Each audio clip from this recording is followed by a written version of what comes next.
এবং ভগবান শিব সহ সমস্ত দেবতাদের অষ্টকে আশীর্বাদ করেছিলেন মা দুর্গাকে। অসুর দলনী মহিষাসুর মর্দিনী দুর্গতির আসিনী শক্তি রূপিণী দেবী দুর্গার আহ্বানে প্রাণিত হচ্ছে সকলে।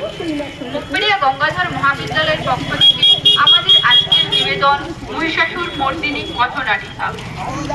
আমরা এখন চলেছি মাধাখালী বাস স্ট্যান্ডের দিকে এই পথনাটিকাটি পরিবেশন করার উদ্দেশ্যে। আপনাদের সকলকে জানাই সাদরে আহ্বান। আপনাদের উপস্থিতি আমাদের এই পথনাটিকাকে সাফল্যমণ্ডিত করে তুলবে এই আশা করি।